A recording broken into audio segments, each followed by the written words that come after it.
एक फौजी की दिल छू लेने वाली कहानी। ये कहानी एक सैनिक की है जो वियतनाम में युद्ध के लिए गया था।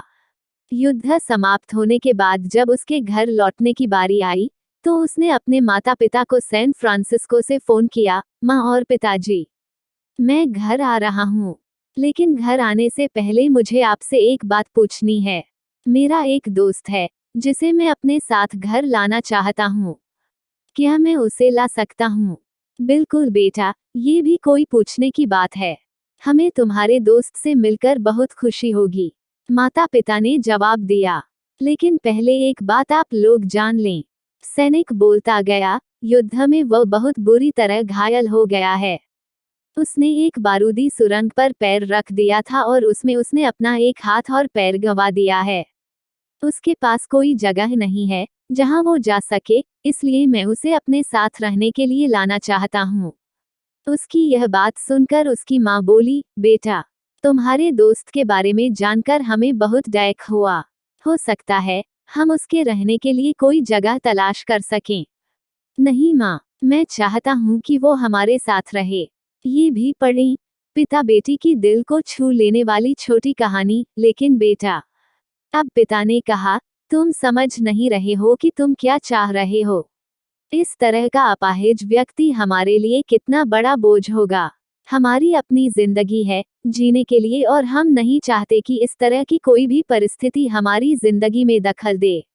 मेरे हिसाब से तुम्हें अकेले घर आना चाहिए और अपने दोस्त को वहीं छोड़ देना चाहिए। वो अपनी जिंदगी जीने के लिए कोई ना कोई रास्ता निकाल ही लेगा। सुनकर उस सैनिक ने फोन रख दिया।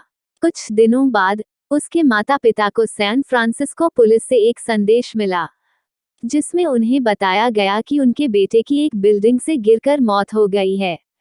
पुलिस के हिसाब से ये एक सुसाइड केस था। दुखी माता पिता ने तुरंत ही सैन फ्रांसिस्को के लिए फ्लाइट बुक कराए और वहां पहुंच गए। वहां उन्हें शहर के मुर्दाघर ले जाया गया ताकि वे अपने बेटे की पहचान कर सकें। उन्होंने उसकी पहचान कर ली, किंतु ये देखकर उनकी कपकपी छूट गई कि उनके बेटे का बस एक हाथ और एक पैर था। दोस्तों, इस कहानी में जो माता पिता हैं, वे हम में से बहुत से लोगों की तरह हैं, जो अपनी सुविधाओं को सबसे अधिक महत्व देते हैं। वे उन लोगों से प्यार करना या रहना या समय बिताना चाहते हैं, जो दिखने में अच्छे हैं, स्वस्थ हैं या फिर जिनके साथ रहकर उन्हें मजा आता है। वे ऐसे लोगों को पसंद नहीं करते, जो देखने में स्वस्थ, सुंदर या स्मार्ट नहीं हैं या जिनके साथ वे मजा नहीं कर पाते या जो किसी भी रूप में उनके लिए असुविधाजनक हैं। वे ऐसे लोगों से दूरी बनाकर रखते हैं। लेकिन कभी कभी उनके इसी व्यवहार के कारण उनके सामने ऐसी परिस्थितियां उत्पन्न हो जाती है जब उन्हें पछताना पड़ता है। आइए लोगों को वे जैसे हैं वैसे ही अपनाएं और जरूरत पड़ने पर उनकी मदद करें। और जल्दी से जल्दी हमारे चैनल को लाइक, सब्सक्राइब और कमेंट करें अगर आप भी भारत माता से प्यार करते हैं तो।